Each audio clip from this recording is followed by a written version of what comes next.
Hello, everyone, and welcome back into another episode of Conversations with Chris and Cameron. It's episode 58. I'm Chris Beesmore, And I'm Cameron Waddle. and I see you got a haircut since the last time we recorded.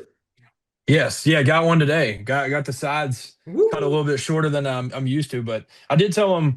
I've told him the last two times that at some point I'm just going to come in and tell him to have a good time with it and just change up the style because I've just had the same style hair for so long. So I'm like, all right, one of these days I'm gonna just come in and say that you can just have your way with it, and I'll look at it when it's done. Yeah, But yeah, I do feel a lot better. It was getting too long. I hear you. Yeah, I got a haircut, I think last week or 2 weeks ago, one of the two, but I agree with you. Whenever I was younger, like in college, I thought about getting a perm. I never did that, but everybody was like, don't get a perm because your hair is too thin. Like, you could never get a perm because if you like once you got one, like you couldn't get a regular like hairstyle after that because you would lose all of your hair.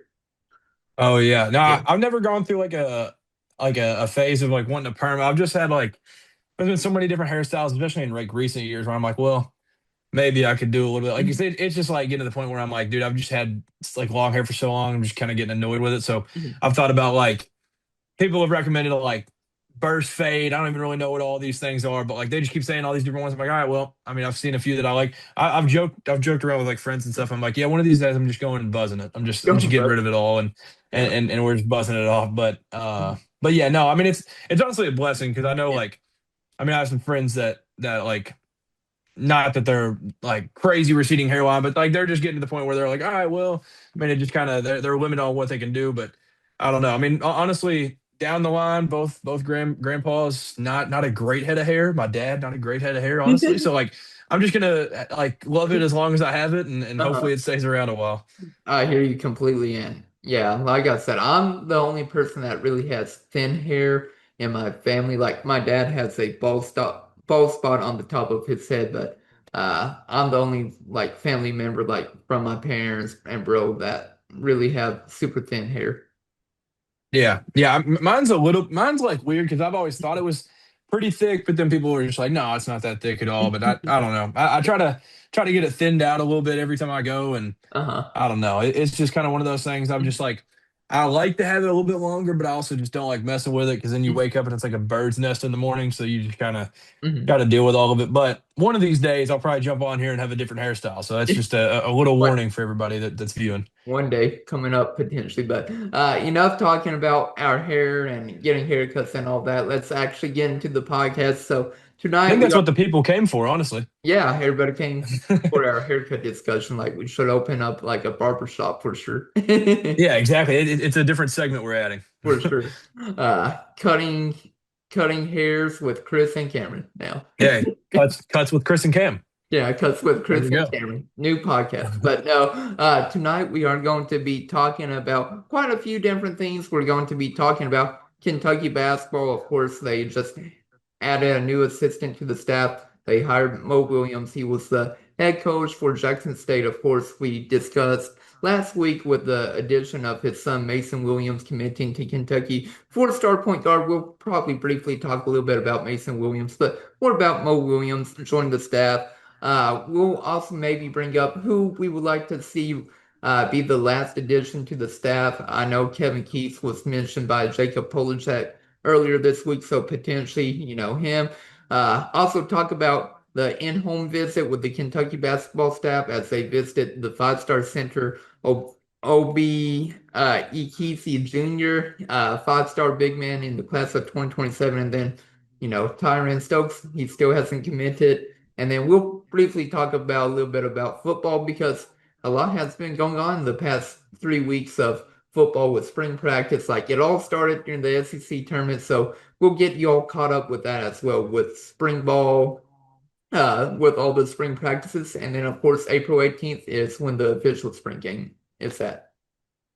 Yeah, it's almost at that point, and honestly, I mean, with like the whole offseason and all of the stuff that Will Stein has done around the football program, I think there's a ton of hype going into the spring game. And like the classic, the only way to get better at playing football is playing football. And that's kind of like what we're excited about because spring games have just been so weird across the entire sport the last few years. So having this one's gonna be a lot of fun. And I mean, they've got the juice going around there. So I mean, there's a ton to talk about. Also, the new Bill Self news added in with the Yeah. Stokes.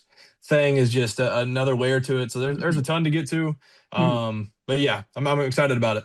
Yeah, but let's get into it. So, like I said, we're not really going to be talking about Mo Williams. We talked about it in a quick little video last week with with Mason Williams committing to Kentucky. We'll be talking about Mo Williams mostly, but Mason Williams, like I said in that 20-minute video we posted on YouTube, committed to Kentucky, four-star point guard. Shorter 6'2", but hey, we at least finally got on to a commitment with the class of 2026. Sadly, no player played in the McDonald's All-American game so far that is committed for Kentucky. Hey, Tyran Stokes maybe, but we'll be talking about that. But let's get into it. So it was announced, I believe, was it late last week? I can't remember. Everything blends in together. No, it was early this week that Mo Williams will be joining the Kentucky basketball staff, and he's been coaching for a little bit. Like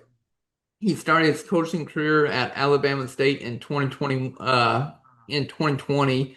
And I remember whenever he was at, I believe it was Alabama State. It might have been Jackson State, but I do remember he came to WKU. They lost against WKU. I was happy, and I remember everybody was taunting him being the head coach, saying like, "Hey, you're a terrible coach. You lost to the Hilltoppers," all that. But I do think it's a great addition to the staff, even though he doesn't really have a winning record as a head coach. Uh, I mean, he is overall as a head coach, 71 and 110, so only a 39 percent win rate for him. So not overall a great head coach with winning, but he knows how to, I feel like, recruit. Like he has that Nike tie, of course. LeBron James, like who knows, maybe LeBron James also comes to Rupp Arena, like whenever he was here in Lexington for Coach Cal, he did the Y1 game. But that would be cool to get LeBron here. But I feel like Mo Williams will definitely help out with the Nike ties, whether it be Tyran Stokes or other players in high school who are, signed with the Nike brand. Like I'm excited about that. And I feel like he will be great with the guards and be able to help develop them. Like let's say Jasper Johnson comes back for a year or two, sophomore season at UK, like he could help to develop Jasper Johnson, Johnson State's here. Yeah, no doubt. The big thing with it, that's definitely the most exciting part of all of it is just like the connections of everything. Like obviously, he's not being brought in to be the head coach, so the coaching record and the overall numbers don't really bother me too much because also like anytime that you have the opportunity to bring in an NBA All-Star and somebody with the ties and stuff that he has, you have to bring them in, and let Yeah. alone like adding the fact that he's already been a coach for 6 seasons. At the college level, like he like gets it. Like as a if you're a college head coach, you know what has to go into everything and what you can kind of take off the people's plate that's ahead of you. If you kind of move into this assistant role, which he now is moving to. So I'm extremely excited about it. Like it's one of those things that just like if you're telling me there's an opportunity to add a longtime NBA vet and an all-star that has all these different connections across the country, I want to do that no matter what. But then you all add in that he's got some head coaching experience and everything. That's absolutely amazing. And then I mean, Drew Franklin comes to mind, but there's been multiple people I've seen make the point that like he's just objectively a lot cooler than everything that we've Yeah. had on staff. All the guys that we've had. No disrespect to any of them. It's just when there's the cool factor that matters. And Mo Williams has that, and just based off what it seemed like, I know there's been some pessimistic UK fans have been like, man, we had to go hire Pops just to get a 4-star or something. I'm just like, dude. But based on what Jack Pilgrim has like said about it, is that they went and got Mason because it was just a depth piece for a point guard, and that's obviously something that Pope has needed. Um, and they go do that, and then kind of once that whole thing is just like settled down, he's already committed all this different stuff. Then the agents kind of combine and everything. They're like, "Hey Mo, have you ever like considered like trying to go and like get that position?" And Pope never thought it was like even a chance. Like that's why he never brought it up.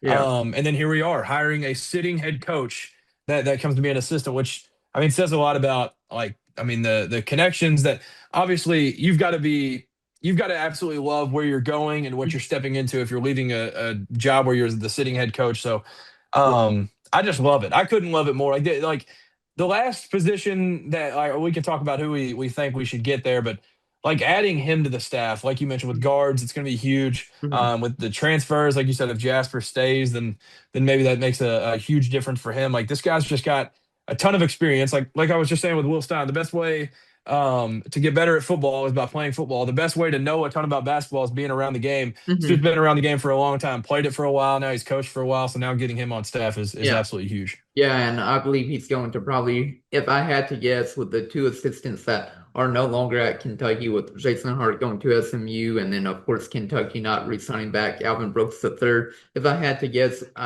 which assistant he's replacing, it would probably be Jason Hart, just because Jason Hart had that NBA connection. He was the NBA G League Ignite head coach until that got shut down because, like college universities, they started to be able to play student athletes, so it made no sense to have the G League Ignite team still there because why, as a high school player, would you go to the G League when you could get paid six figures to go to college basketball? So they disbanded that, and then, of course, Jason Hart came to Kentucky. He stayed there for 2 seasons. Many expect him to leave after 1 to 3 years.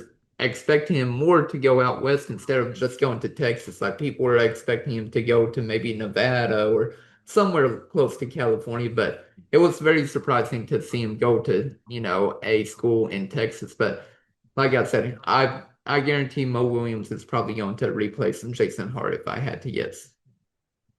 Yeah, and unfortunately, like it seems like Jason Hart and that entire staff had a decent like relationship when it comes to like off the court, and like there was never any like drama of any sort. And I think it was just more of like Pope loves him and like just loves the work that he was able to get done and everything while he was here. But it was kind of like Pope knows how important this offseason is, so I think that's why they kind of split ways because it was like Alvin didn't get re-signed and Jason Hart technically left on his own, but I feel like there was probably some talk behind the scenes, and they were like, well, maybe it's best if you Yeah. go take a different job, which is with Andy Enfield, who he's worked with in the past at USC. So, um, yeah, it just feels like Pope is like knows that this is like the most important time of his coaching career. Like there's a ton on the line.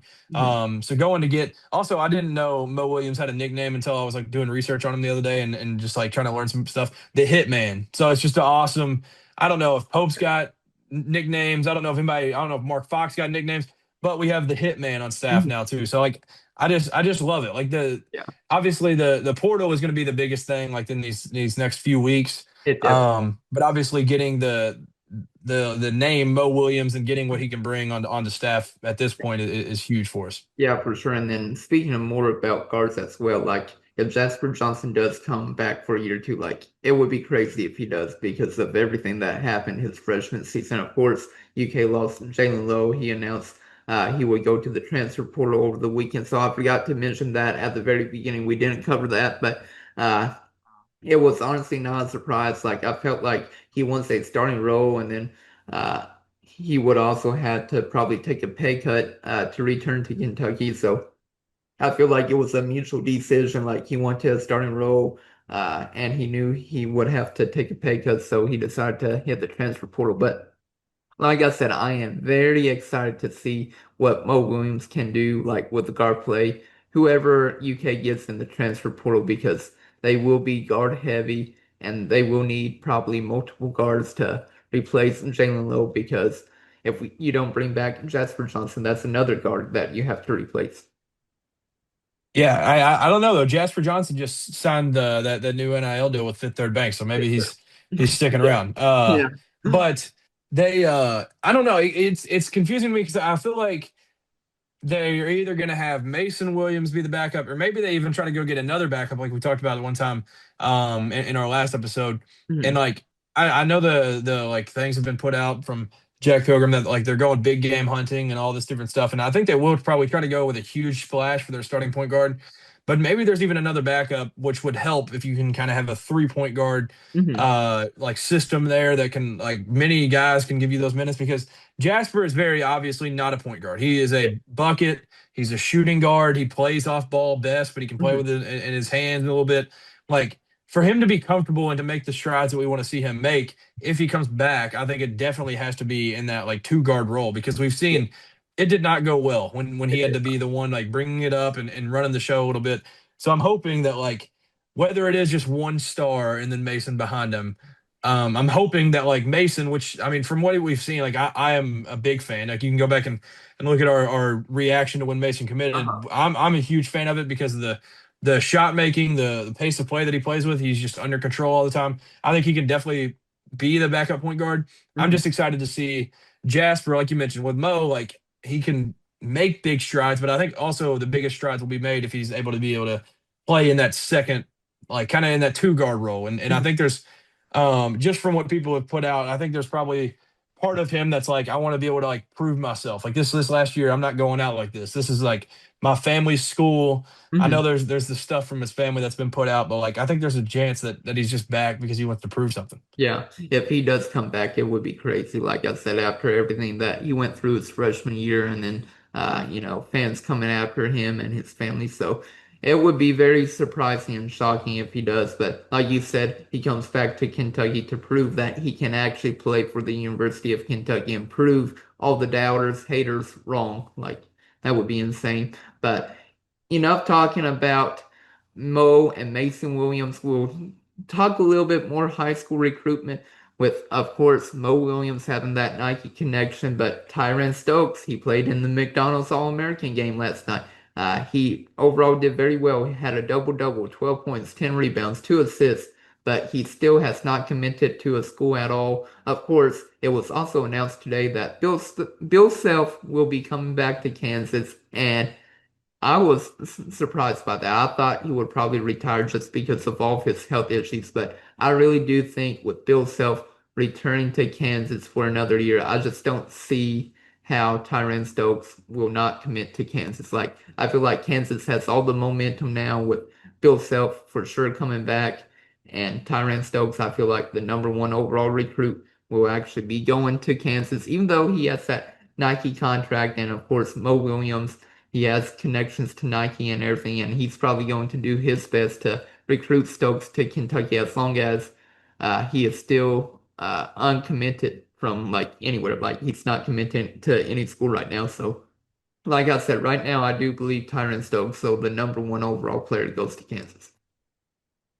Yeah, unfortunately, I do agree with you in that. Like it just feels like all signs lead to it. Like one of his best friends is Taylor Kinney, and he's been committed for a while. And then obviously all the relationships that, yeah, TK. They tried to get him to do it during the McDonald's All American game last I night, and he know, just did not fall I for it. know. I saw Um, that. yeah, it was goofy. But like all the signs point towards it. But there's also part of me that's like WT on Twitter put this out tonight where he was like, well, he always kind of just does what people don't expect him to do. So like now that everything makes sense for him to go to Kansas, like what if now he's like, all right, now that all of you think that I'm going that way, now I'm gonna zig and I'm gonna go this way and I'm gonna be a Kentucky Wildcat. So I know the relationships and everything are a big part of the Kansas thing, and that's obviously not where Nike would want him to go. The stripes, just like that. That's just especially like with Kansas being like the flagship school. Like that's like the Adidas program. It just like it's got to mess with them. Which that's what drives me crazy too. Is like I don't know why Nike has enough money to make sure that this doesn't happen. Like they have maybe we're not offering a bag and we're not offering like maybe what Kansas is offering. Maybe we're matching it and he's got better relationships, whatever. Like as Nike, why don't you just like say like, oh yeah, by the way, if you just go to Kentucky here and don't go to that Adidas school, here's another like 4 or 5 million that you'll Yeah. be getting paid Mhm. from us to make sure you go to the school. Like I don't understand. Like it doesn't make sense on they're obviously upset about it if there's not an extra layer of it added. But I don't know. I mean, like you mentioned, the McDonald's All American game, he was unbelievable. Like, I mean, I've been wrong a billion times before, and I'll be wrong for the rest of my life many times. Like that class, it's been talked about that like they're nowhere near what these last two were. Yes. I seriously, other than like Tyron Stokes and Deron Rippey, I don't really know. Nobody moves me in that class. Hmm. And obviously, Deron Rippey's already going to Duke and everything. So that sucks. But like Stokes is the only one in that class that's available Uh-huh. that's like, okay, this guy, this is the guy. Like Yeah. this guy's going to be an NBA All Star one day. He's going to absolutely take over teams wherever he goes for his freshman year of college. Like he's going to take it over, potentially be the number one pick going into the next year. Like you've got to be able to land that guy. Like I this agree. recruitment matters. I was tweeting about this earlier. Like like this recruitment matters so much more. Hmm. Just this one for Mark Pope for many reasons. You could go down a big rabbit hole with that than any other recruitment that I can think of in my life. Like with Cal, it Hmm. was like, oh well, he missed on a guy. He'll just go get somebody else. Or get another 5 star. Like Hmm. this is the only Yeah. which he's from Kentucky, so it's weird, but like non-Kentucky kid that you've got a legit shot to get. You've Hmm. got to close it. You've got to Yeah. close up the door on that. So I don't know. Hmm. If I had to guess right now, I would say it's like 60% Kansas, 40% us. Uh-huh. I don't know how big of the lead they're in, but like I still have hope that we could both be wrong and Uh-huh. where we're saying that we think he goes to Kansas. I'm hoping that there's still a chance that between Nike, between this last push that Kentucky's going to make, that maybe he's a Kentucky Wildcat when it's all said and done. Yeah, hopefully he's a Kentucky Wildcat. And like you mentioned, like last year's class was insane. If I had to probably put Tyran Stokes in last year's class, I would probably, right now I'm looking at 24/7 sports ratings. I would probably put him at number 6 on the list because they have Darren Peterson number 1, AJ Devonsta, Cameron Boozer, Nate Emmett, Darius Cub Jr., and then Mikael Brown Jr. I think Tyran Stokes is better than Mikael Brown Jr. I do think he's probably worse than Darius the Cup and Nate Emmett, so I would probably put him number 6 if you put him in last year's class. Yeah, I mean, maybe in hindsight, you could. I mean, obviously, this is like from theirs. It'd probably be Darren, AJ, Cam in some order. Probably Darius at 4, and then I would probably put Stokes above Ament and Michael Brown. Yeah. But obviously, yeah, if you're going exactly off of last year's, I'd probably put him at 6th as well. Like he's Hmm. different. He's Yeah. an incredible player, and yeah, it's one of those that Yeah. like there's been guys over the years that like I've had the feeling of like, man, I want that kid to be a Kentucky Wildcat more than anything in the world. And it's not a great track record when I look back where I'm like, all right, I wanted like I'll be honest, Jaden McDaniels was one of them. That Uh-huh. didn't go well. Cade Cunningham was another. Anthony Edwards was another. Like there's this Yeah. list of So like many. guys where I'm like, dang, I wanted this Uh-huh. guy really bad.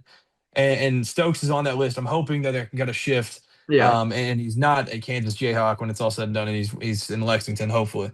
Hopefully he is in Lexington because it would also end the trend of a player being committed to Kentucky. Of course, Tyron Stokes wasn't committed to Kentucky and he's still uncommitted at this time, but if he does commit to Kentucky, it would at least continue the McDonald's All-American trend where I think UK has had a player on at least one roster for the McDonald's All-American since I believe it was '08. I read last night since like I think 2000. oh 08, yeah. Yeah, so if, like Tyron Stokes does not come into Kentucky, then that streak is over and Kentucky finally doesn't have a player on a McDonald's All-American roster, which would be very surprising.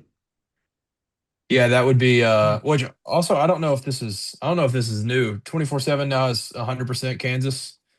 I don't know if that's like been like that for Stokes, um but yeah, I mean it's definitely like it's one of those like niche things that like we do care about, but it's just a wild stat that like Kentucky is the school that's always had the top talent. Like no matter who's been the coach, no matter what scenario we're in, like we've always had that top talent that's been in the McDonald's All American game.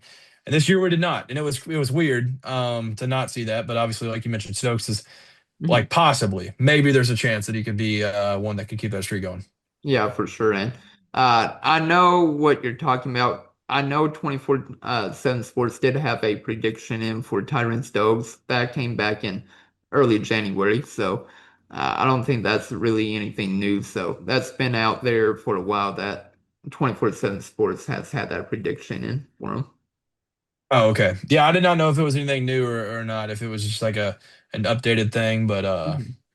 but yeah, no, we need to. Which is Yeah. also weird, like you mentioned with the Jason Hart like departure. He was the number one guy for him. So like you were talking about with Mo Williams potentially being the one that's replacing him in that role. Maybe it's the officially Mo and Mo Williams is the one trying to Mhm. bring home Stokes when Hart could unfortunately not get it done. Yes, that would be insane if Mo Williams just comes into Lexington, comes into UK, and is able to steal the recruit from Kansas from Bill Self after he announces he's coming back. That would be wild. Yeah, if after Self like says, yeah, I'm coming back for another year or whatever. Um that'd be wild if he could get that done. And also the thing that I've seen a bunch of people make the uh like kind of thing about where I don't remember who tweeted it tonight after Bill Self that he said that he was coming back, and they were like, well, basically until August when he retires actually, Uh-huh. and then Yeah. but I've heard people say that like that should be the pitch from Pope. It's like you don't even Yeah. really know if this guy, like, yeah, he says he's back, but like is he really? Because Mhm. we've seen sometimes like we've seen guys kind of just like make sure that they can shoe in the guy that they want, Mhm. so there's not a national Yeah. search or anything. And I mean, obviously that happened most recently with Bruce Pearl and Stephen Pearl, and Mhm. I don't know. The one that they keep comparing is it like Jackie Vaughn, I think is the Zach assistant that they Yvonne, want. yeah. I remember him being like Um, the Nets head coach or Nets assistant coach a while back ago. yeah, that's the one that it seems like everybody's like, well, yeah, then he'll retire and then just make sure that he gets Mhm. promoted to be the head coach. And so Yeah. I don't know. Maybe that can be a pitch that Pope can make Mhm. during this final stretch here, but Mhm. I guess we'll see. Yeah, I guess we will see. And I really do think Bill Self will return. Last year, nobody knew that Bruce Pearl was going to retire. Like, that came out of nowhere. Like, at least with Bill Self, like, there's been retirement rumors for a little bit. Like, I really do think he's going to come back to Kansas. I don't think he's going to be pull a Bruce Pearl and, of course, then have Jack Vaughn become the next head coach. Yeah, Tony Bennett's was random too. Like his was Yeah. just like literally out in the middle of nowhere, and it was like, oh, all right, well And, that's wild. But and now he's with the Lakers. wait, Tony Bennett is? Yeah. Oh, I had no idea, honestly. Yeah, I think he's in charge of like scouting for the NBA draft, like trying to find like what players the Lakers should draft or sign if, the player doesn't get drafted. Huh. Yep. Yeah, I had no idea, but yeah, I mean, I don't know. Maybe that's a pitch that Pope can try to make, but like you said, I do think he'll probably end up coaching another year. Hmm. But I could see something where you're like maybe right before the season starts or something. He's like, yeah, this is my final year. Yeah. I'll go ahead and say that because then, I mean, then you kind of get ahead of like this recruiting class that they've got coming in is like pretty good, and especially if they add Stokes, then obviously like that's a class Hmm. he's definitely going to want to coach. But I could see maybe next year, like right before the season, he's like, "This can be it for me." Uh-huh. So you can have that Coach K retirement tour or whatever you want to call it. Mhm. Yeah, I definitely hear you on that. But do you have anything else you want to add? I want to continue to talk about recruitment a little bit more for basketball and then talk about who we want to fill for the assistant and then get into football. I think I'm good on that Yeah. part. All right, sounds good. The only other thing I want to mention about recruitment for Kentucky basketball, but the staff went to visit a five-star center in the class of 2027 with OB Ekezie Jr. I believe that's how you pronounce his name, but he's ranked in the top 10, number two center nationally. But like I said, Mikael McLean, Cody Feger, and Mark Pope, they were all in to visit him today, and that's a big thing because I know since basically Obi has been able to have his recruitment open since last summer. Like I know the staff they have been really trying to target him, talk to him, build that relationship, and hopefully get a commitment from him. Yeah, that would be awesome. And like you said, in the 24/7 rankings, he's like, what is he? Fourth, I guess. But then in the composite, he's up to two. So he's obviously a really, really good player. Like no matter where you look, really, really, really good player. But like you mentioned, we've had like the connection with him for a while, but it was really cool to be able to see the staff being out on the recruiting trail, and obviously like this offseason matters, but also the future matters for the university and everything going forward. So the other thing that was like kind of noteworthy, I guess, from it was the Mikael McLean thing that like there was like rumors about potentially more staff moves and all this different stuff, but like he was there, Cody Feger was there. So at least we know those guys are Mhm. still definitely going to be around, which I think most of the fan base is pretty excited about. So Mhm. obviously this dude is amazing, and obviously with how important the center is across the sport of basketball now, but especially with Mark Pope and how he Yeah. likes to play with it with everything spaced out. He's hand selected who he wants to be, kind of the guy that's able to run things 2 years down the road if that ends up being the case. So Mhm. um, really cool to see the staff go after him, and also I mean I'm usually the names guy that like has names memorized or how to pronounce them. I've never fully. I feel like I've heard his name pronounced 12 different ways. Mhm. So at some point I will lock that in and I will You'll make love sure we that. have it pronounced correctly. But Mhm. it doesn't matter how it's pronounced. He's a really really good basketball player. For sure. And if y'all don't know, his pops also played college basketball. His dad played for the University of Maryland. He was also drafted 37th overall in the 1999 NBA draft. Hey, the year I was born too. Hey, there you go. Yeah, I mean, also the genetics thing is getting wild around the sport. Like these it feels like all the best players, like their pops, also played like during their time. Yeah, for sure. And like you were mentioning, it's just crazy. Like even Jaden Quayton's father also played college basketball. Him and Quayton's. Yeah, yeah. It feels like they all had their fair share of runs back in their day. But yeah, and just going a little bit more, he does have a lot of interest from schools. He has offers from like basically any major school, Maryland, Alabama, Arizona State, Arkansas, Auburn, BYU. I could name the list, Kansas, also Kentucky, like the list goes on and on. So it'll be interesting to see how much of a priority UK will make OB. I feel like UK is going to make him one of the main priorities. Like I feel like he would fit Mark Pope's system very well if Pope is around come next year. But I would love to get that commitment of OB come, like usually commitments start to roll in around August through October. So hopefully in, let's see, I'm trying to do some math. It's April now. So in like 4 to 6 months, we'll finally get our first commitment for the class of 2027, unlike how we had to wait till literally like middle of March, late March to get our first commitment for this year. Yeah, no, it's been like a disaster. But like you mentioned, I think he's definitely the priority number one because it feels like he's been the name that's come up the most in Mhm. this cycle for this class of 27. The other one, CJ Rosser, who's like the number one player in the class, he was at the I think Oklahoma game on an unofficial visit. I think it was. So I mean, those are kind of the two. It feels like they've like targeted the most, but I mean, obviously going to visit him today was huge. But yeah, like you mentioned, the recruiting has been the worry since Pope got the job. Mhm. And maybe there's been part of me that like I've always said, I'm sunshine pumper, glass half full. I can always see like just the optimistic view. There's part of me that said like a lot of this class, like we were just talking about, like Deron Rippey, yes, he is going to be a star. It feels like Tyran Stokes, yes, he's going to be an absolute star.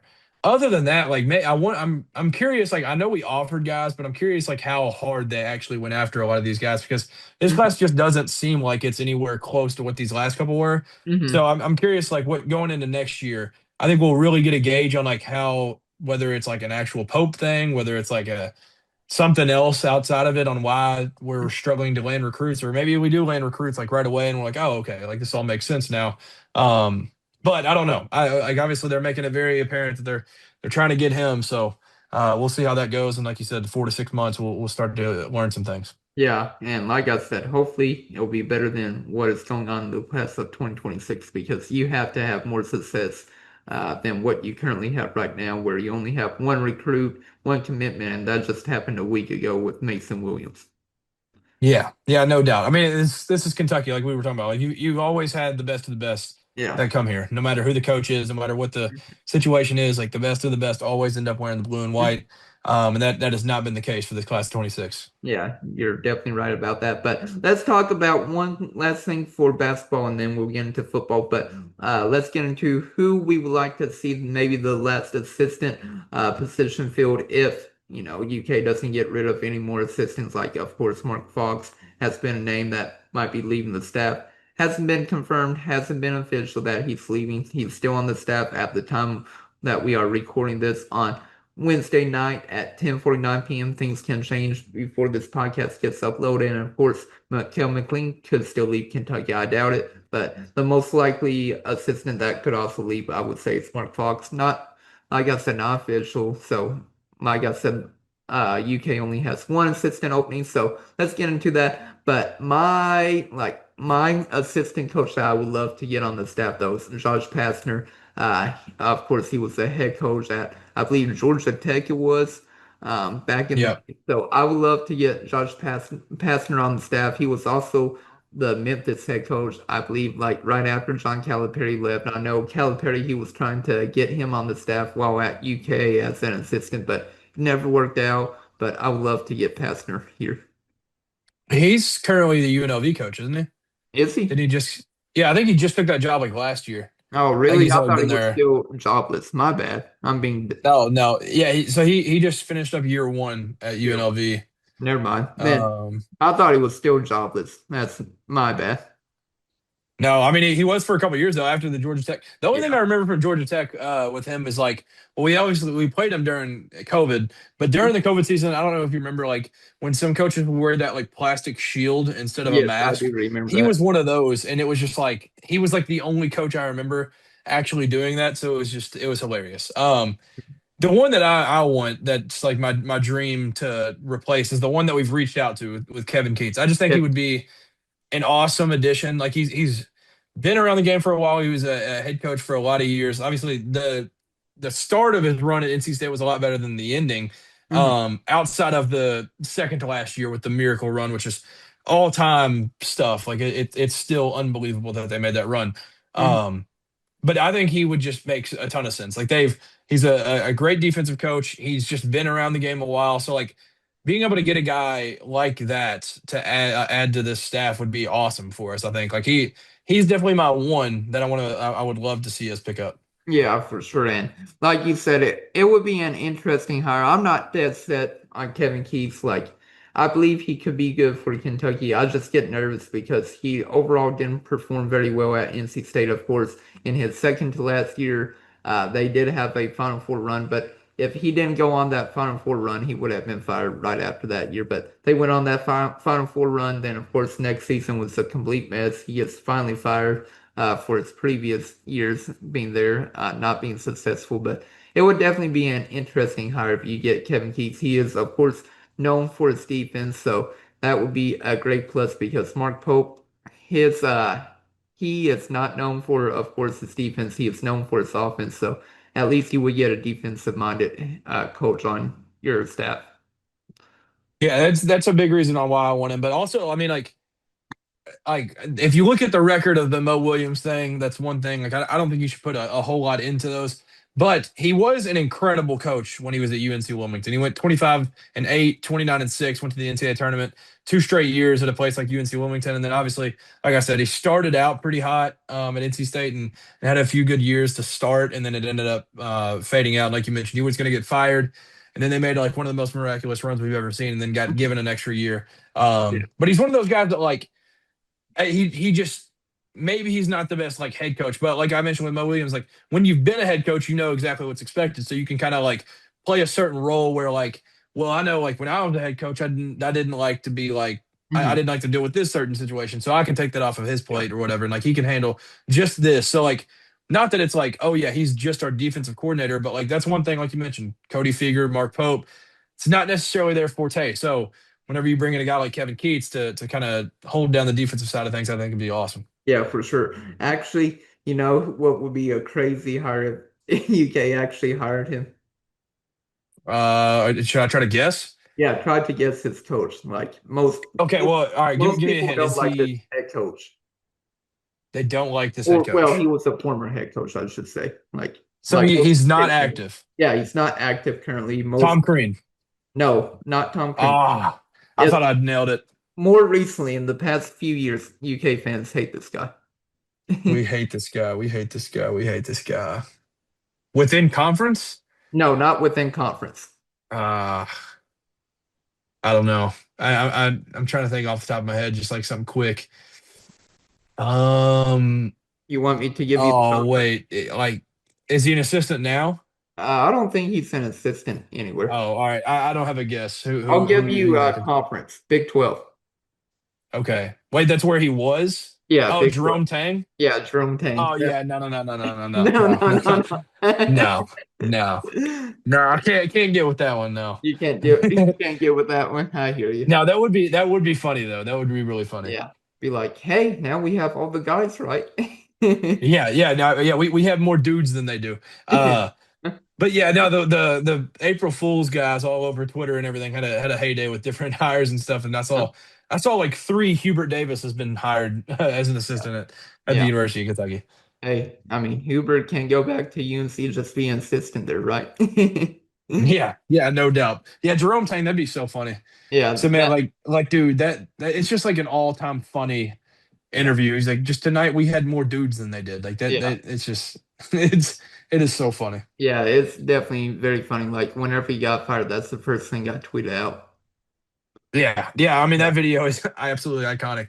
Yeah. But yeah, ever since like that moment, I was like, yeah, this guy's not Yeah. going to work out. Yeah. Um, and that ended up. I do wonder what's going to happen with him because now Scott Drew might be able to get the band back together and get like Jerome Tang back, Alvin Brooks back, just bring the whole gang back together. I don't know. Yeah, that would be crazy if that happens. So for sure. Real quick, I want to mention one other thing. I can't believe Duke choked that big lead against UConn. I was so happy. Oh, Like as soon as Braylon Mullins hit that game-winning three, like I literally just screamed and shouted in my girlfriend's apartment. Luckily, my girlfriend is a big basketball fan as well, so she was very happy for me because she's like, since you're a UK fan, you don't like Duke and everything. So she cheers, against any team that is playing against Duke. I'm like, thank you. I appreciate that. And she's like, I think that's the happiest I've ever seen you in our relationship.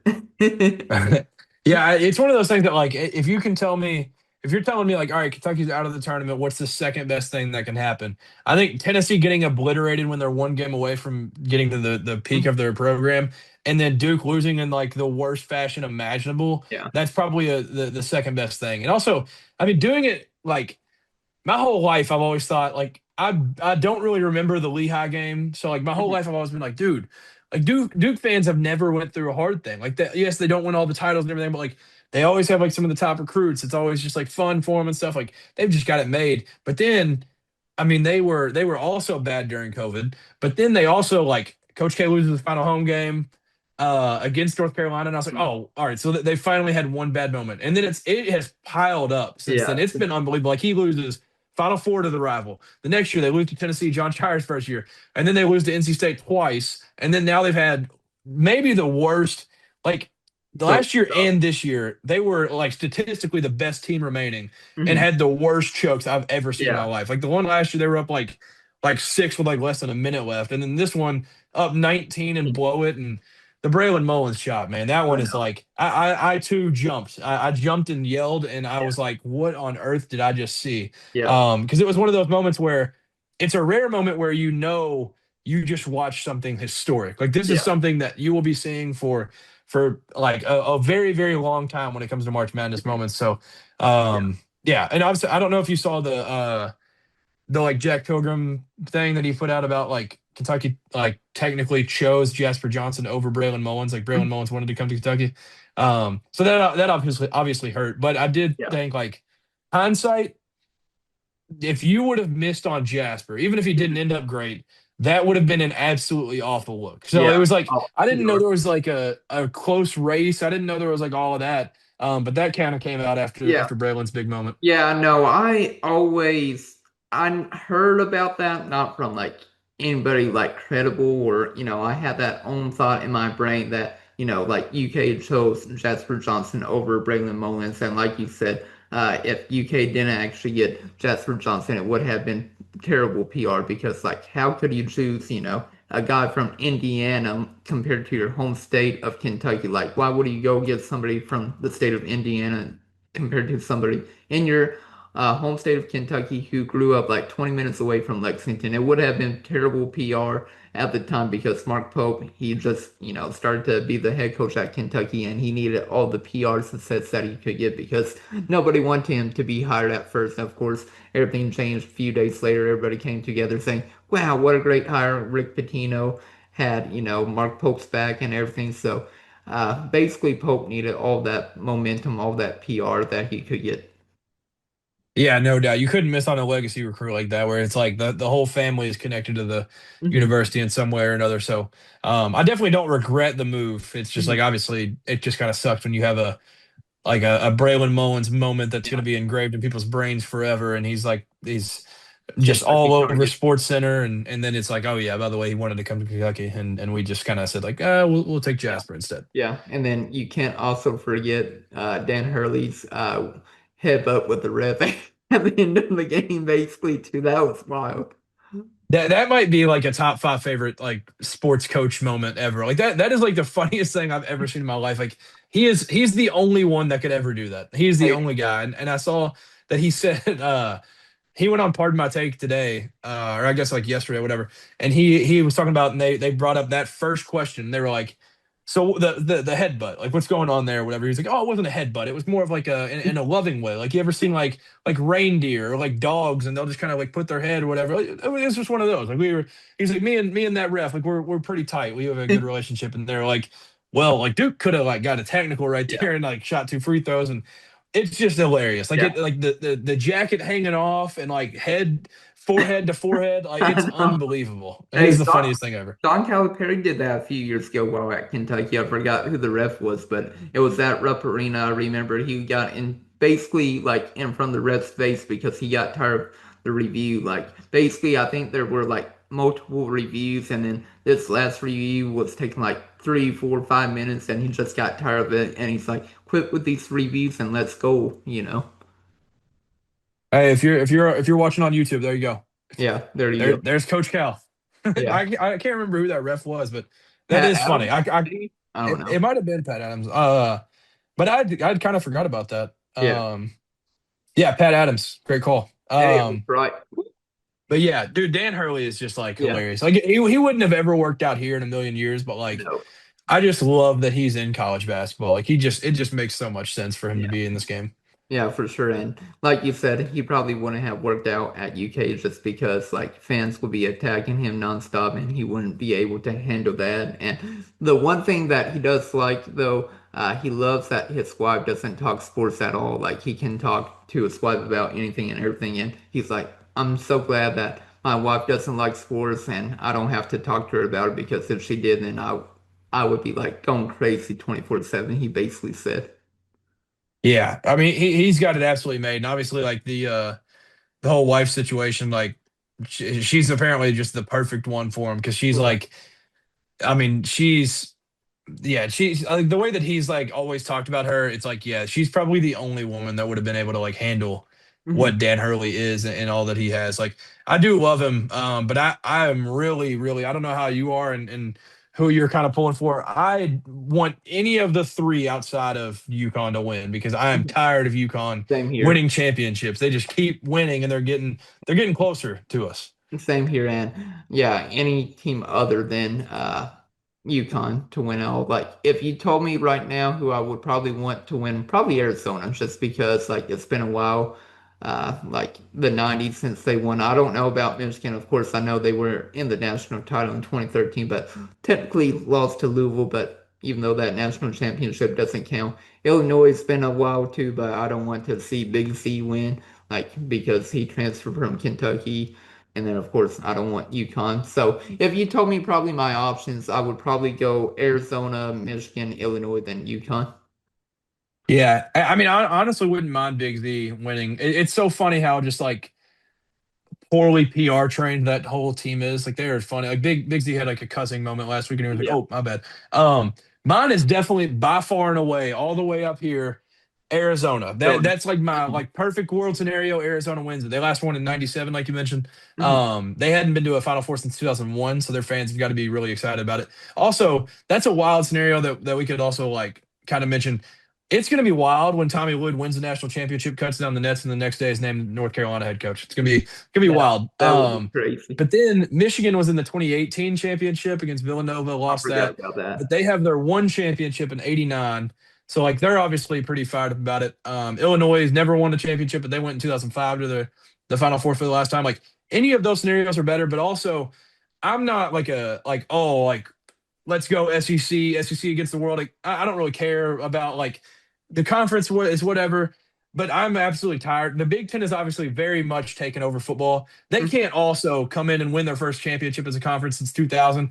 I don't want to see that, but I would Yeah. much rather see that than UConn win their Uh-huh. seventh. So I we just agree. gotta, we have to be Arizona fans. It's like, I Yep. mean, Jamal Mashburn said Wildcat. Arizona's the other Wildcats. Yeah. It's his other Wildcats. So I was like, all right, I am all aboard. I need Mhm. all the Bradenburys and Jaden Bradley and Koa Pete and all of their Europeans with Karchenkov and Krivas, and they are something else. But They're ballers. the only bad part is like they do have a former Vol with Toby Iwaka on there, so that's like the one little thing. But yeah, Arizona's my, Yeah. my squad. Yeah, we've Yeah. just got to I'm see them win it. I'm going with Arizona for sure as well. Yeah, I do think it's like it kind of sucks because like obviously you can't reseed. Like I know some I don't remember the NBA doesn't do it. The NFL does the reseeding once you win, move on, whatever. Hmm. Uh but if they could reseed, it would be cool to get the national championship between Arizona and Michigan because I think those are the two best teams. Obviously, you can't I like agree. say, "Oh, the champ is definitely coming from those two," because you still have Hmm. to play the game. But like, it would be cool if we could get that matchup in the championship instead of just this Final Four. But I don't know. Are you one of the guys that like once Kentucky's out, it's hard for you to watch, or are you kind of like this No. helps you get it off of your mind a little bit? No, I'm fine with continuing to watch the NCAA tournament. Like, I'm always trying to watch Tennessee lose, Duke lose. Like, anytime I can see any of those teams play and like the game is close, I'm like, come on, like, choke this game. Of course, like, whenever I saw Duke being up 19 points, I was like, there's no way that they're going to choke and lose this game. And then we get home, like, probably with 4 or 5 minutes left because I was coming home from my parents' house because my birthday was on Thursday last weekend, but or last weekend, and we went home this past weekend, so celebrated with my family and everything. So that was fun. But we got back with probably like 4 or 5 minutes left in the second half. I'm like, come on, Duke, please choke this, please choke this. And then of course UConn kept missing free throws, missing free throws. I'm like, they're not going to win this game. Like they came back, but they keep, missing these free throws, and they're going to lose to Duke.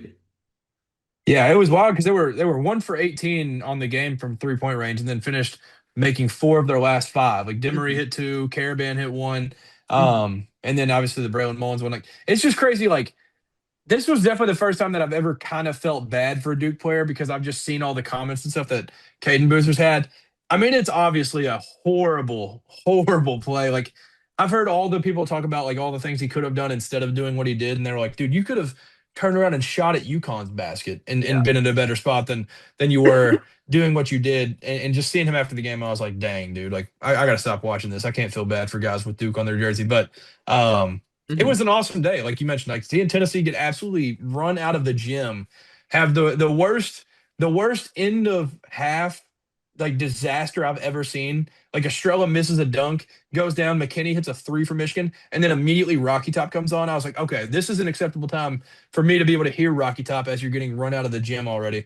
Yeah. But having a Tennessee blowout loss followed by a Duke historic collapse, it Yeah. was as good as it can get outside of Kentucky winning basketball games Yeah. in March. It was a great like late birthday present for me. Yeah, there you go. Yeah, they were giving you a little bit of a treat there. For sure. But do you have anything else you want to talk about with basketball? And we'll briefly talk about some football. I know the podcast is getting close to like an hour long, but we'll talk about football maybe for like 20 minutes and then wrap it up. I have this would be something quick. Out of the names that have entered the portal already, who's your one? If we had to get like one person off of the list. One player off the list, I'm blanking on who has entered right now. Of course, I know not Baylor, I'm blanking. The guy from Indiana, blanking on the school right now. Oh, Butler. Yeah, Butler. I don't know why I said Baylor, but maybe the Butler guy. I'm blanking on his name. Like, Oh, Finley Bizjack. yeah, Finley Jack. Maybe him. I'm not for sure. Like I said, I'm like open for all options from the transfer portal, but I'm not for sure right now who I would want to get currently. Yeah, I mean I think there's still like huge names to enter. I don't think Mhm. we're even close to that. But the one that I want, and he's number two in the portal right now, so it's not like I'm just like seeking and trying to find a gem, is Miles Bird. Like he's Miles just Bird. like Yeah, from he's an absolute NBA State. winner. Yeah, he's got length. He's a good wing. Like I think even if you do bring back like Colin and Cam, like this is still a guy that should probably start over those guys. I agree. But he can defend. I think he's not like a super efficient shooter, but like what he can do outside of that, and he can also hit a shot from time to time. I think he'd be awesome to pick up, and Mhm. he's just something that we haven't necessarily had where it's like, yes, this guy will lock down. Like this is exactly what we need as one of our wing guys. So I think he's probably my number one. But I Yeah. mean, other than that, I just want one of these. I think there's still probably huge guards that will still enter, but like the Mhm. Isaiah Johnson kid from Colorado and Deion Thomas, those are like the two. If I had to say like a non Miles Bird player, those Uh-huh. would be the ones. And UK had a chance to get Dean Thomas last year. Yeah, yeah. I mean, we went after him last year and ended up losing, so Uh-huh. maybe round two. We're already familiar with him. for sure. But enough with basketball. We're good with basketball. Yep. Yep.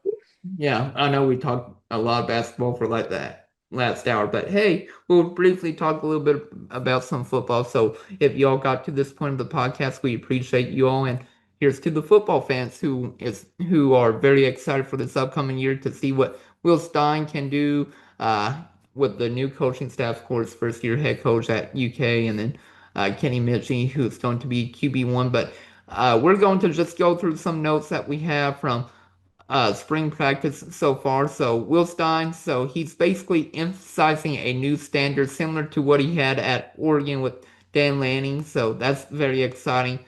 And he also says that UK is practicing way different compared to years past. And I was so surprised by this. Basically, Stein has said that during football practice, like during the spring practice, there are no breaks at all. In years past, under Mark Stoops, they usually had 3 breaks during practice. I don't know how long they were, probably like 2 hour long practices if I had to guess. But he's like, we're always working. Basically, our breaks are like doing walkthroughs. Like we'll do like a 10-minute walkthrough, like to talk about whatever it might be. Those are our breaks. But he's like, we never actually have a break. We're always either learning or practicing. So I was very surprised by that.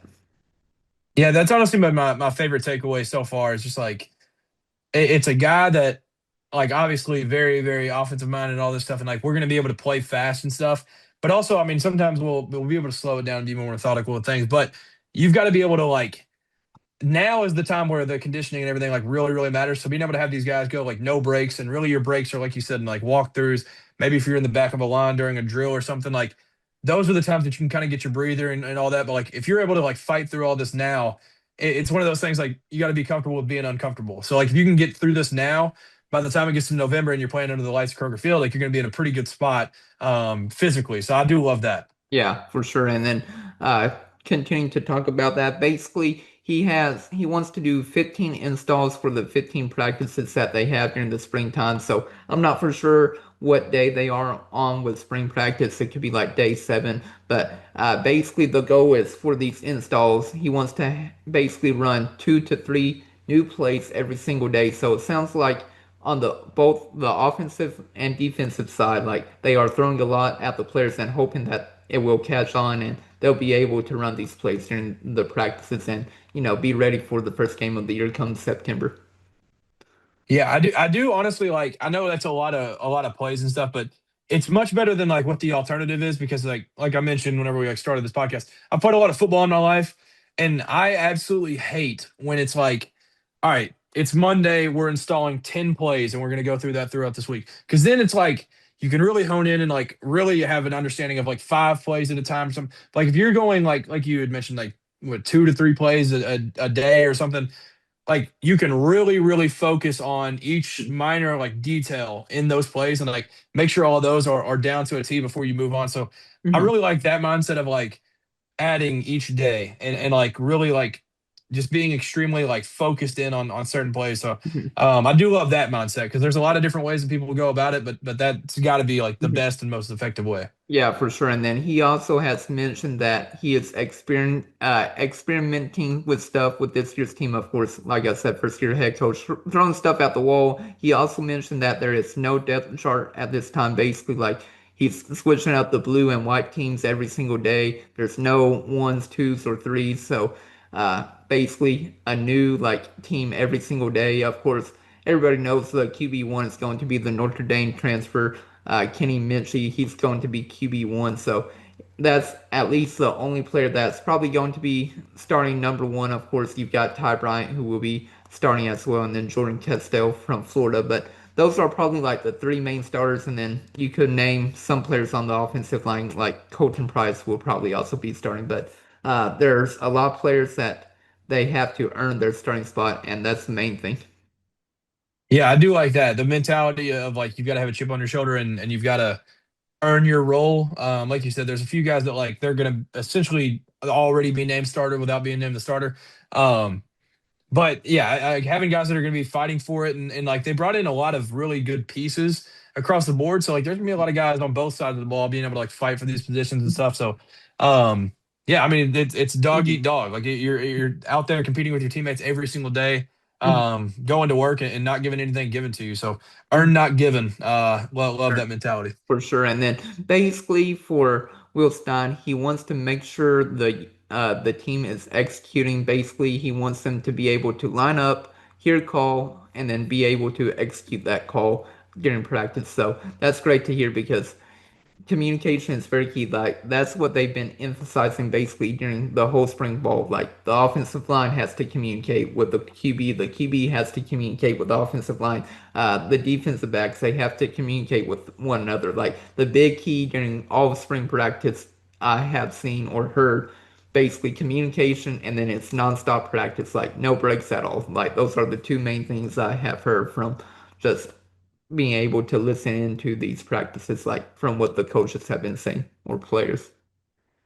Yeah, no doubt. I mean, the execution, communication, like those are the huge things that you gotta like hone Hmm. in on while you're in this season. Because like I was saying earlier, with like being able to do something now is gonna make it that much easier for you later. So if you've got these communication skills and all this like Hmm. the chemistry matters in the off season big time. Because if you're able to get down to like this chemistry and all the communication at this point, then by the time it gets to the season, like everything's gonna be super fluid and you're gonna be able to execute to the highest level. So For I do sure. love that, and that they've kind of got like their role that like you are Mhm. supposed to line up, hear it, execute it, and be able to go and have a flow like that.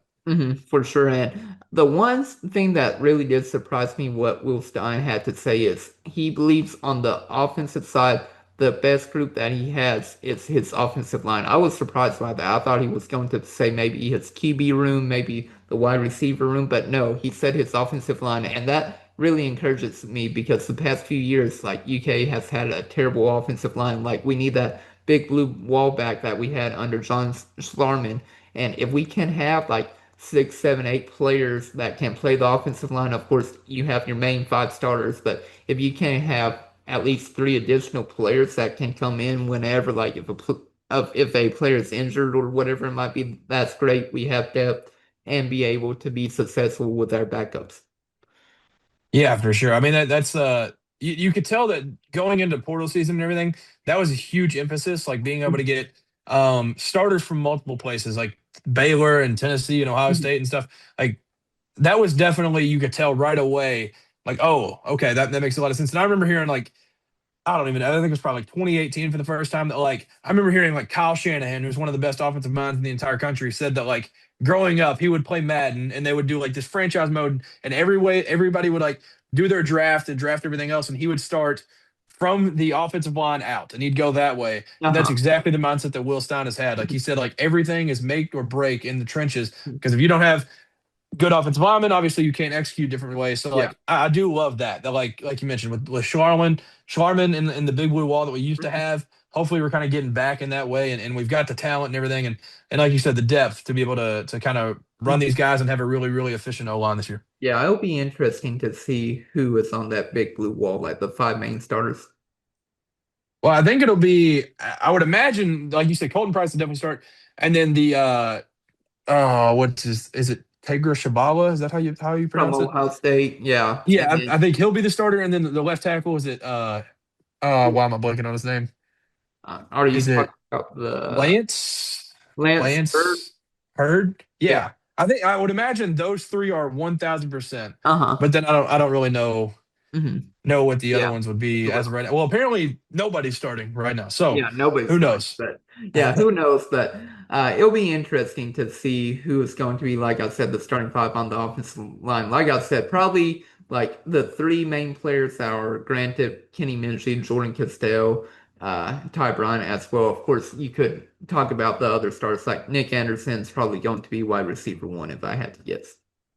Yeah, 1000%. He's Yeah. definitely and then CJ Baxter, I think it's probably pretty safe to have as like your technical RB1, but Yeah. Javante Barnes can be right there too. So yeah, I think there's not too many that like Hmm. you have a ton of questions about. The receiver core is one of the interesting ones that I mean we'll get to it here in a little bit, but like yeah, there's not like a ton of really like shoe in like yes that guy's definitely going to start, but I Hmm. like that that's the mindset like in the facility that you're kind of like everybody's fighting for certain Yeah. positions. Like nothing's being given to Yeah. anybody, no matter where you were ranked in the portal, no Mhm. matter where you were at your previous school. Like you've got to be able to earn it here. Yeah, for sure. And the only thing I really worry about this year's team is like the cornerback room. Like I'm just nervous that we don't have the pieces for that. But we'll see what happens later on during practice, and then of course fall camp, and then leading up to the season. But hopefully our cornerback room can actually step up and be solid for UK.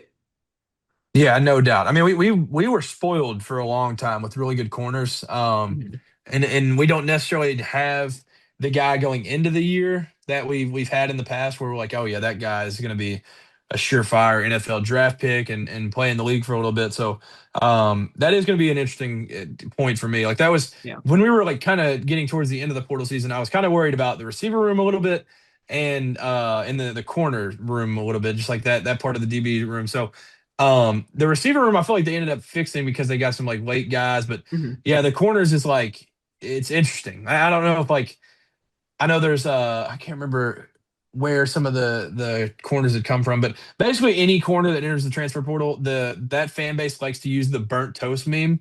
Yeah. Um, and so basically, like if you were to just look at the comment section on any transfer, every corner sucks.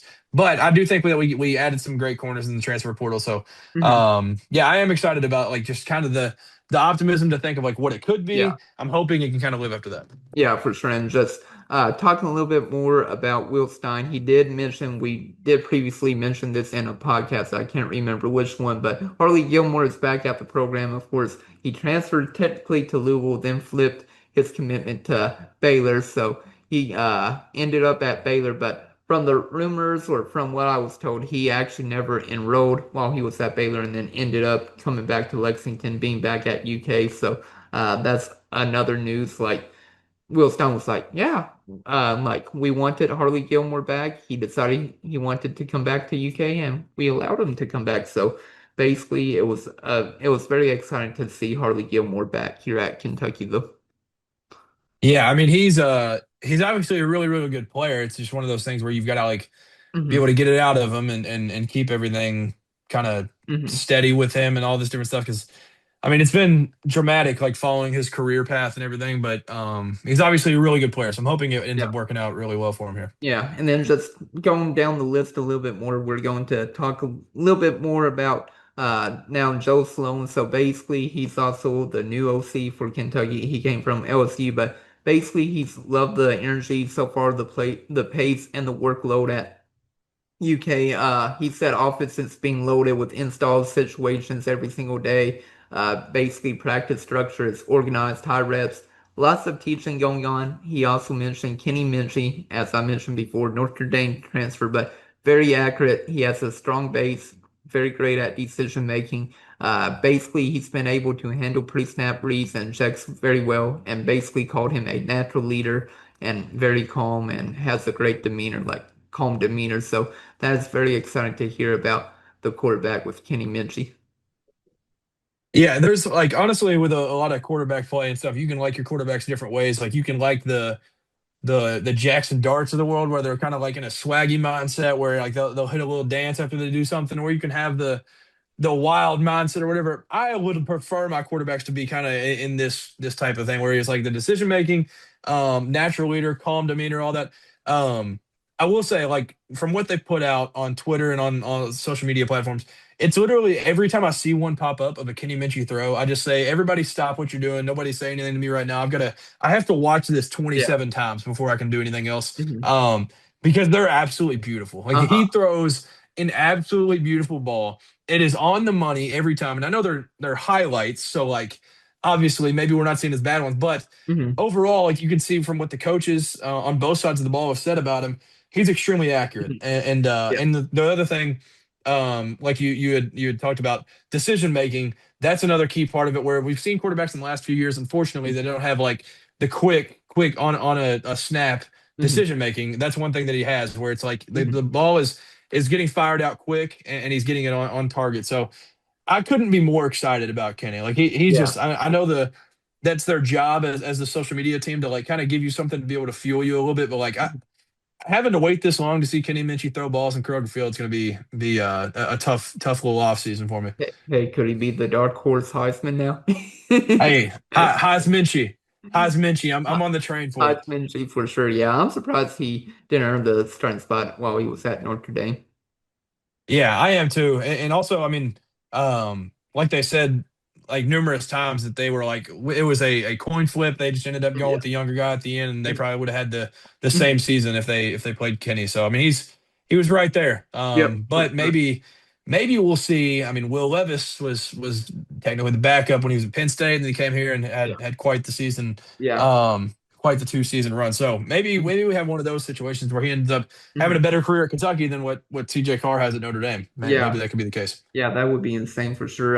Another thing that has been standing out to me is they are using GoPro on the helmets for the QBs, and it helps to be able to track their eyes, movement, and then of course decision making. And then it also has audio on that, so it shows like, hey, how are the quarterbacks, talking to the offensive line? Like, how are they helping, the offensive line block for the QB? So I found that interesting as well. Like we're actually starting to use more technology because during like Mark Stoops, like they really weren't using too much technology, I feel like.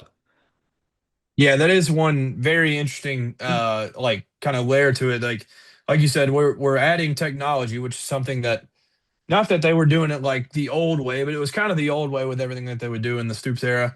Um, So the GoPros is just one extra step where I've seen a lot of NFL teams use it. I don't really know what colleges have used it. I know some people kind of tweeted about that once we first saw the GoPro come out for Kenny Minchey, but I do love it because it's Yeah. literally like you mentioned, you can just see the eyes and see everything that the quarterback's kind of seeing at that time. So there's obviously you can critique things through that. You can also kind of see where they maybe make something happen good, but there was another layer of it where like maybe in this you threw it in one early window and it worked out there, but the second window, if you can see, if you wait half a second longer, like the coach can see that now with Will Yeah. Stein, Joe Sloan, who have been around it for a while. So I'm very excited and intrigued with like the GoPro being added to the helmet because that just makes it a lot better for me. Yeah, I definitely agree with you on that. And like I said, I'm more interested in how the QB is communicating with the offensive line as well. Just being able to hear that as well if you're the head coach or like I said, offensive coordinator.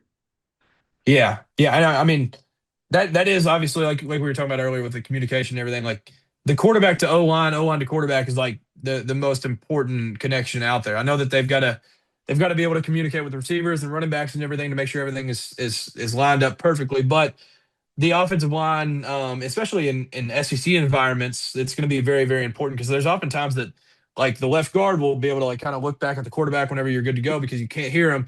He'll give them the notion that you're able to be good to go, and he'll kind of tap the center's leg, and you go through this whole situation. We obviously know the schedule for this year, so there's going to be Hmm. situations where the communication could have to be key from O line to quarterback. So Hmm. that is another key Yeah. part that you mentioned with the communication from O line to QB and all that. Yeah, for sure. And then just talking a little bit about the wide receiver room, like Joe Sloan and Kenny Minchey both have mentioned that there's been quite a few wide receivers sticking out for UK, but you've got Nick Anderson, transfer from LSU, Shane Carr, also a transfer. And then you've also got DJ Miller, who was a freshman last year at Kentucky, and he performed very well as a true freshman. And then one last player that has been sticking out has been Brock Kopman. He came from Louisville, so great to have an addition coming from Louisville to UK. So a few wide receivers sticking out so far for UK's offense. Yeah, no doubt. That's one thing that like I feel like those guys kind of went under the radar with Shane Carr, Nick Anderson was late, Brock Kaufman was late. Like they were kind of towards the end of the portal, but it feels like those pieces were absolutely huge. And then we've seen from the highlights that we were talking about a moment ago, like they've been Hmm. already like on the same page and same wavelength and everything as Kenny. And then Nick Anderson's like obviously the injury thing and the injury history is like the biggest thing with him. Like if he can stay healthy, we've Yeah. got a legit like star receiver. Like you've got a legit wide receiver one that would have been wide receiver one at a lot of universities that were going after him this offseason. So Hmm. if he can stay healthy, having him as like the number one guy to be able to Hmm. make big plays. I mean, he literally was the receiver that caught the touchdown pass in the Red River rivalry a couple of years ago. So Hmm. he's been in big time moments and being able to kind of lead this receiver room because I mean, they're younger, they're a little inexperienced and stuff. So like being able to be like a leader in that, with the attention to detail that he has is very, very key for us. Yeah, it's definitely very key. And like I said, I'll be interested to see if UK actually has a wide receiver one this upcoming year because last year UK didn't really have a wide receiver one. It was basically or the whole depth chart. And I'm like, where's our wide receiver one? Like we have to have a wide receiver one, but it kept saying or for like every wide receiver. I'm like, I guess we don't have a wide receiver one. Yeah, I feel like he's got to be comfortably wide receiver Mhm. one. Like obviously they're not going to say that now, but I feel like he's got to be comfortably wide receiver one. And then I'm curious to see just kind of what it is behind that because like we've got some dudes like Hardley is going to be really good. Kenny Mhm. Darby, the freshman coming in, I feel like doesn't get enough talk. Like he's a 4-star for a reason.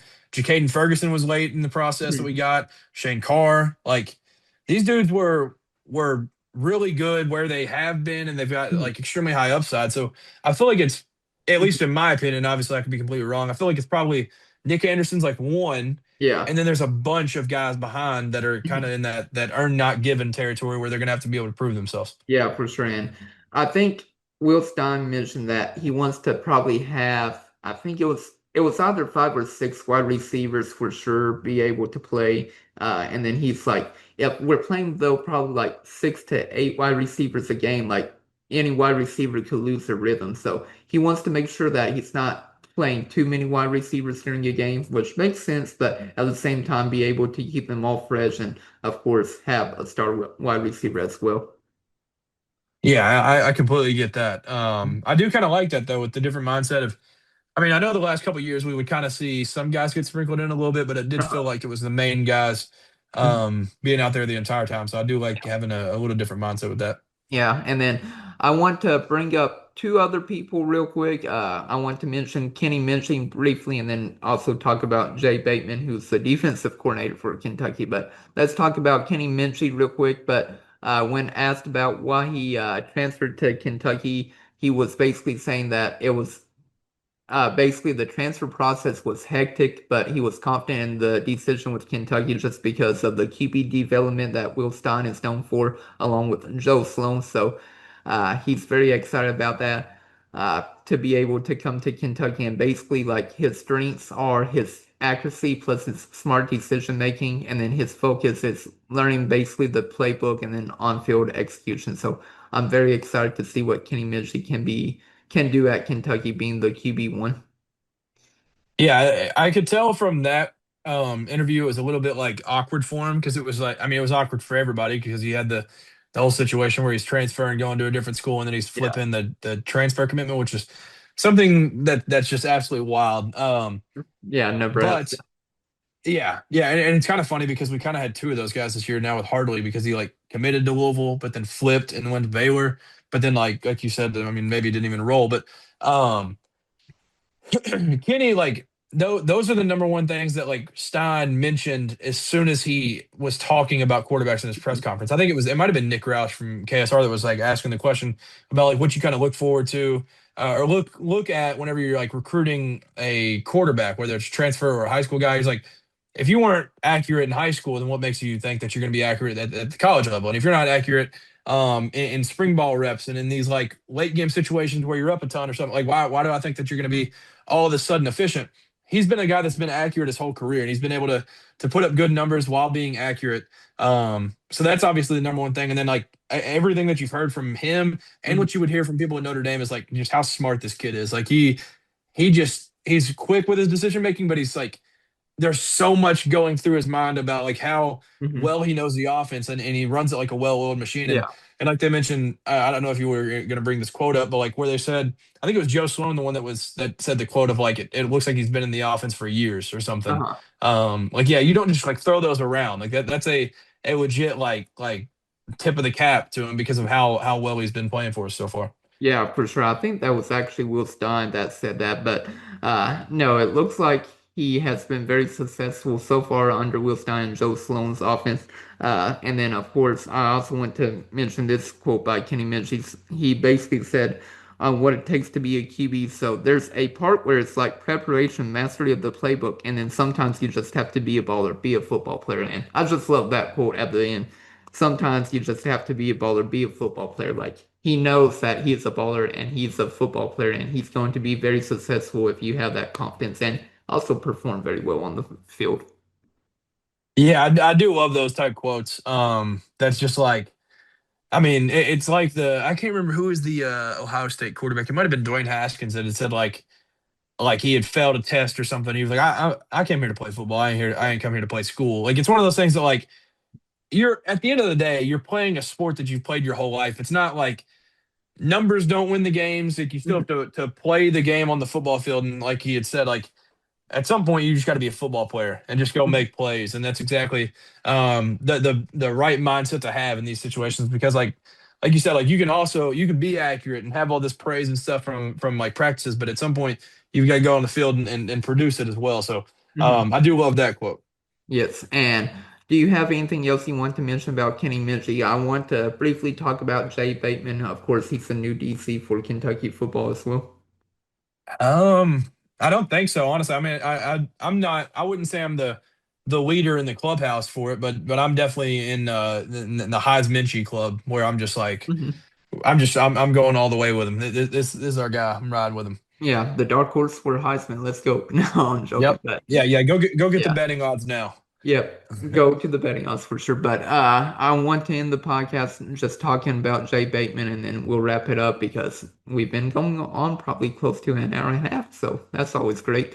But let's talk about Jay Bateman. He took the job at UK because he believes in the program. He has also a strong relationship with Will Stein, and he also wanted full defensive control because he was the defensive coordinator at Texas A&M, but he was really not in control of the defense. Like Mike Elko, who the head coach is at Texas A&M, he was basically in charge of the defense. So he finally can have control fully of the defense. So we'll get to see what it's like to be under Jay Bateman and not under Brad White. Yeah, no doubt. It'll be definitely a different world. But also like the one key takeaway that like he believes in the program, which is obviously something that you love to hear as a Kentucky fan, because you're like, all right, well, we want our coaches to be able to like come here because they believe that this program can get to another level. But the one thing that you see like repetitively over all the coaches and even players and stuff is like the relationship with Will Stein. Like he's done an incredible job creating relationships in quick situations. Like he got the job and then the next day was signing day. And then he's also trying to build a staff at the same time. And then he's going through the transfer portal. And he's doing all that while creating incredible relationships, and Jay Bateman being one of them. I'm excited about it though. Like the Brad White era was like a ton of fun. He was a incredible defensive coordinator, not taking anything from him.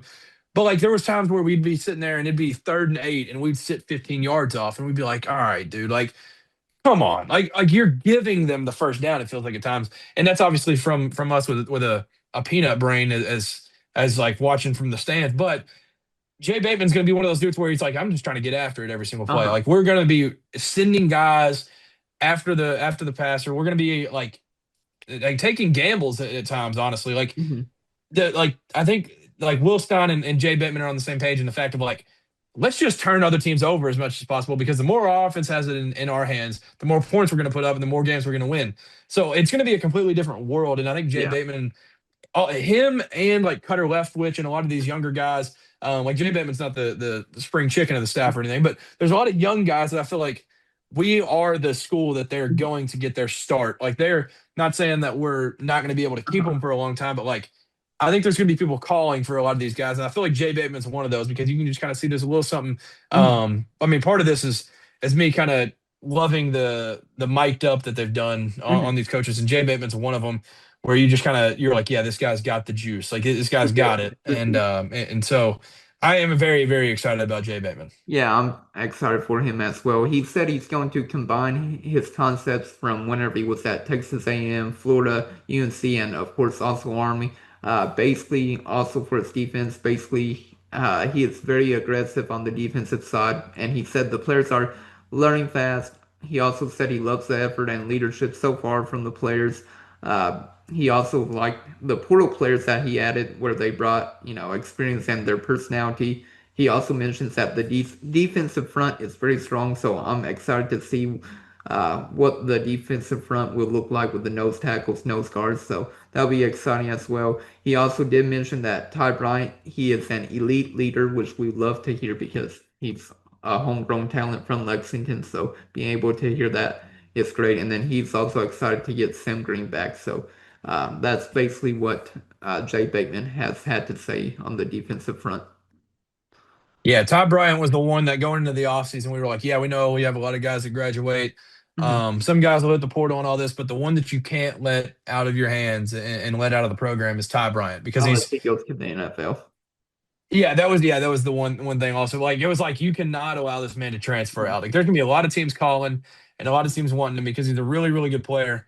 And they were able to keep him. So like having him talk about him being an elite leader and everything, like that's one of those situations where you got to have Mhm. like the player coach situation where like the player's got to be an extra voice for what the coach wants to be able to speak to these guys while you're on the field because obviously the coach can't lace them up. Like he's got to be able to kind of speak to him, speak through him to these other guys. So that's awesome. And then I too am excited for Sam Green. Like Yeah. it was one of those things where he came in last year and we were like, all right, I'm pretty excited about this. But then Mhm. getting an extra year of him, like I know he was what did he come over as like a sophomore or did he come over his freshman year? I think sophomore year from USC. If, Okay, I I'm couldn't going to remember the look. exact year he was on, but he was obviously a younger guy. So like getting more reps under his belt and everything is going to be really, really beneficial for him. So I'm excited to see Yeah. Sam Green be back. Yeah, of course, he suffered a season-ending injury against Florida this past year. Yeah, he was a sophomore this past year for Kentucky, so he'll be a junior. So happy that he did not hit the transfer portal. Wait, so I can't remember when was the Florida game? Like, did he play too many for a medical red shirt? I think he played too many for the medical red shirt. Yeah, because Florida was closer to the end of the year, like 8 or 9 games Oh into it. yeah, Yeah. yeah, that's right. Because he because that was like it was later than like we've ever really had it for that Yeah. game. Yeah. So But glad he's back and looks like he's going to be great on the defensive front too. yeah, very, very excited about that. Like getting those guys that, Yeah.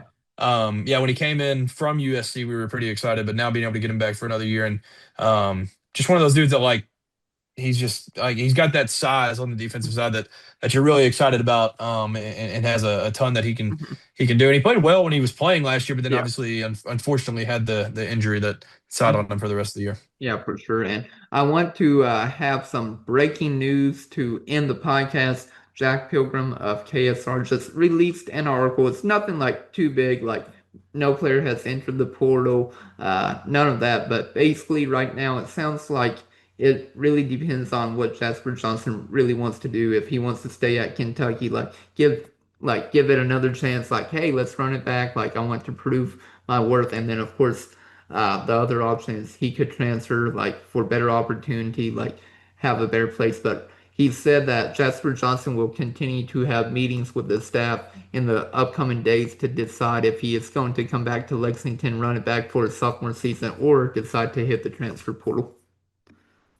All right. Yeah. I mean, I don't really know if I'm on an island with it, or I think I would definitely say I'm in the minority, just because of how negative some of our fans have been. But I would love to have him back. I feel like Mhm. he's still got a ceiling that he wasn't close to reaching, for unfortunate like reasons last year that he kind of just got thrown into different roles that I don't think he was brought in for.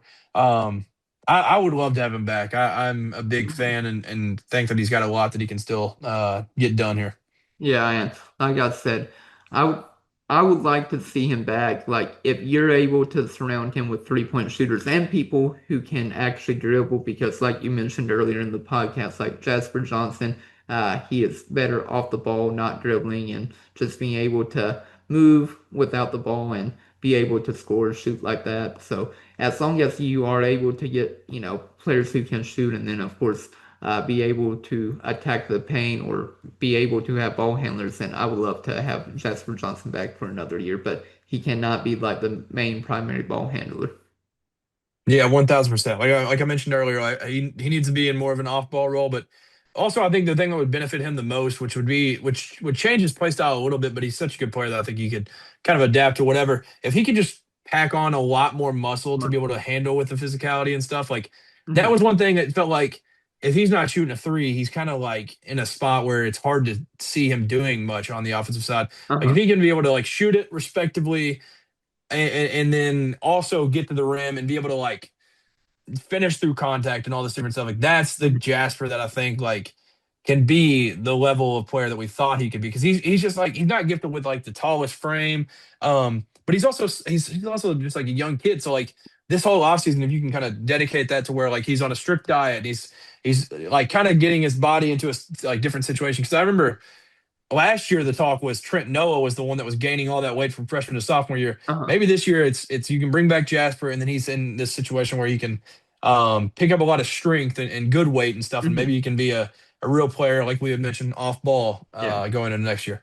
Hey, become Rob Dillingham 2.0. That would be awesome, dude. I legit thought he was going to be freaking Rob Dillingham. Like Yeah. he had me locked in after the Purdue game after Yeah. the exhibition. I was I like, think dude. most fans had that in mind after the Purdue game. Yeah, I think we are so like caught up in like this guy has to be like something we've had to ask because we thought Travis Perry was going to be Reed Shepard. Safe to say that was not it. And then now we're in the situation where we want Jasper to be Rob with the shifts. That's probably not going to be the situation because like Rob had to have that like quick twitch and all that because like I don't remember his exact height, but he wasn't like necessarily like the biggest, longest Mhm. frame or whatever. He just had to have that to him. But I Yeah. feel like Jasper, he's 6'5", 180. If he can get to like a 200. good, healthy 200, then Hmm. you're looking at a completely different player. Yeah, I definitely agree with you on that. Just add 20 pounds of muscle and then you'll be insane. Yeah, yeah, no doubt. Because I mean, Mhm. he's going to end up getting the shots, and like the Uh, shots going to start falling, because he's too good of a player, and he's shot it really really well for a long mhm. time of his life. So I do Mhm. want Jasper back. Yeah, well, we'll see what happens with Jasper Johnson, of course, as more news comes out during the week or whatever, during the weekend, next week, whatever it might be. We'll film the rapid reactions like we did last week whenever we got the first commitment for Kentucky basketball with Mason Williams. So if anything does break in the next couple days, like Thursday and Friday, we'll definitely do a rapid reaction to that and just talk about it for like 10, 15 minutes, whatever it might be. I know we did 20 minutes last week just because we covered two topics, but we'll do quick reactions and let everybody know what's going on with the Kentucky basketball news. Yep. Yeah, we'll be back whenever these big news break. Because like I mean, we don't know the exact dates of any of this, but obviously Mhm. it's a very very important time for a lot of Mhm. these guys. And the portal hasn't technically opened until the I think the 7th, but Yeah. obviously these news and the intentions of entering and everything will be Mhm. coming out, and obviously the I'm back graphics are going to hit like crazy for some of these guys. It definitely will. But do you have anything you want to add before we wrap up the podcast? I don't think so. I think I'm Yeah. good. Well, we appreciate you all watching on YouTube and, of course, listening on Apple Podcasts and Spotify. But this is Chris Beats Morning And Cameron Waddle. signing out. Have a great week, everybody.